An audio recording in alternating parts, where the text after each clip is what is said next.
Today we are going to talk about 1961's Come Blossom Time, My Love. I don't really remember those words being uttered in the book, which they're oddly specific to be the title, but it's a lovely sentiment. This follows the seasons of a Central Otago, I'm probably saying that wrong, orchard, and it's kind of appropriate that when the couple gets together is also when the first not fruits, but blossoms come to the tree.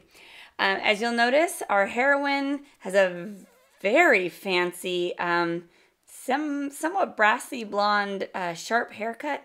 That's not how she's described in the book. I think I've decided that Mills and Boon at this time was taking liberties. You know, they got the book that they got, and then they made the book that they got, and never the twain shall mix. So today I thought it would be really cool if we talked about the way that S.E. Summers uses small and simple objects to sort of illustrate larger points. And she does this several times throughout this book, and to such good effect. I loved it. Our principals are named Jeannie, and the male is named Fergus, and they've had a bit of a rocky start. She caught him in a passionate clinch with her boss's very young wife, you know, the kind of woman for whom the ringtone Gold Digger was made. Anyway, she totally mistrusts him, but when she has to cut and run away from a very evil stepfather, she has to take these two young children she's in charge of, 14 and 9, and go and seize this apple orchard that she's been bequeathed. She meets up with him again, and she's horrified because she thinks, oh no, I'm going to get caught. So here are some 5 objects that really illustrate these larger points. And I bring this up because, you know, I'm a writer, and I am constantly looking for these things, these props that somebody on stage in my book can handle to indicate something that's going on in their head so that I don't have to spell it out. And again, S.E. Summers has just kind of shown herself to be a master at this. The first one is some orange peels. Jeannie is in charge of Teresa at home one day, back in Auckland, under the not so benevolent rule of her evil stepfather. And her little sister is sick. She has a fever of 102, and she's constantly trying to fatten her up, but also feed her some nourishing things. And she gets an orange, and instead of getting the orange and you know, here we are living loud and eating healthy, she segments it for her very quietly in her room, and then she takes the peels and wraps them up in paper and then stuffs that down in the trash. And that kind of just gives you this feeling of just how tyrannical their stepfather has been, just how controlling he is, and how quick he is to want to ruin their lives and run it. And I thought it was great. I thought that was really great, because that's a very telling thing when you throw something in the trash that's as bright as orange peel. It's going to get everywhere. You know, there's going to be evidence, but she makes sure to clean up the evidence. Another thing that I thought was illustrative was a hot water bottle. When Jeannie goes down to her orchard estate in Central Otago, she gets asked out on this date by Neville, kind of the local lad about town, and she has not wanted to leave the children alone in a wooden house at night on a kind of remote farm station. And so Fergus comes, and he brings his Monopoly game and his bottles of pop, and he comes and entertains the kids. He babysits for her while she's out on this hot date. And when she gets in, you know, they're not necessarily on friendly terms, but he tells her that he made up a hot water bottle and he put it in her bed. And that's just one of the things it tells you early on, that he's a nice and considerate person, but also that he's nice and considerate maybe specifically for her.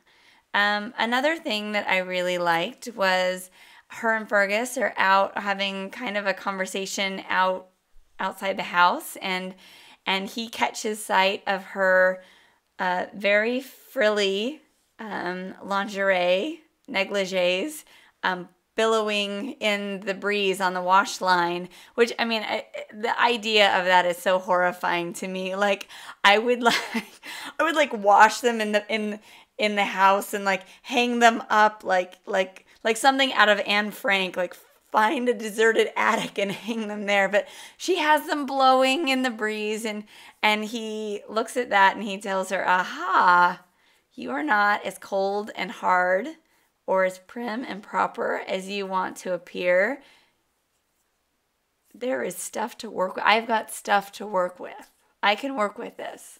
Another thing that I really like is when Fergus has the family dog. They used to have a dog named Mick, and of course, under the rule of Bertram Skimmington. Isn't that the best, worst name ever for a pickle man? He runs a pickle factory. Their stepfather's got the best name. Under Bertram's rule, the dog was getting abused and kicked around, and so they had to send him to go live out in the countryside with a family that they kind of knew. And Fergus has found out about this dog, and he's also arranged to have the dog shipped down to him as a surprise to the kids. And I love the way this illustrates several things. One, the uncomplicated relationship he has with the children. He just wants to make them happy and make them feel at home, and you know, he's going to be a wonderful mentor, as all S.E. Summers heroes are. They're excellent mentors. Two, I really like that it illustrates just what a nice person he is. He's a very good person. He's going to go out of his way to do this. And three, it kind of reinforces the kind of harsh judgments that he has about Jeannie. You know, why didn't she do this? Well, we know why. She doesn't want to be tracked. She doesn't want any possibility that she could be tracked and the children could be tracked to the South Island. And so she leaves the dog where it's at. But I love that it's one instance, and yet it's creating this tension that sort of brings them together on one side and also sort of stretches the distance between them on the other side. The last thing that I really like is postcards. There's this really, really delightful secondary romance in this between a woman named Elizabeth Goldie, who writes gardening books for a living, and a man named Rossiter Forbes. He's always called Rossiter Forbes. Like, it's just adorable. And he's been traveling the world because his wife just died, and he's traveling the world. Well, Goldie knows, or Elizabeth knows, that he is a fantastic letter writer. He writes beautiful letters. But what does he send to her? Postcards. Postcards. And she feels super chinsed out. Well, I love this because it gives you an indication of how deep the feelings are that Rossiter has. He can't really let himself loose. And how much he loves her, and how much Elizabeth is really longing for more than she gets. I also really like that when he does finally write, the letter that she gets is bulging at the seams. It's guessed to be about 14 pages long. It's like stuck together with Scotch tape, and it looks terrible, but that's maybe where his proposal comes in. He's finally let loose, and the postcards can be flung over the fence. Now, unrelated to those topics, I just wanted to talk a little bit about the hero in this one, because he's so unusual for an S.E. Summers hero. He has a murky past. He's spent 3 months in prison on a DUI charge, and he subsequently sold his accountancy firm and all of his worldly possessions to help his ex-fiancée, the snake in the grass who it looked like he was kissing in the first scene, Cecily. And he's really got a lot of baggage, and he's kind of forced to make his way in life as an orchardist, and there's some awkwardness about that.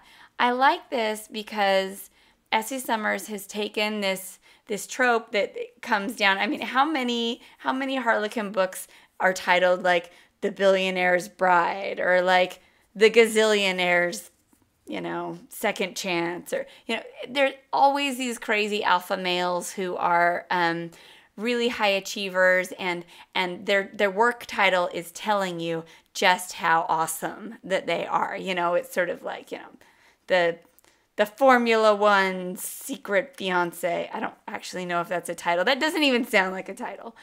Anyway, I really like that in this, he's given none of that. He's a simple manager of an orchard. And I noticed that he doesn't feel unlike the other heroes that S.E. Summers has, because S.E. Summers doesn't care about position and she doesn't care about power. Her interest is in competence.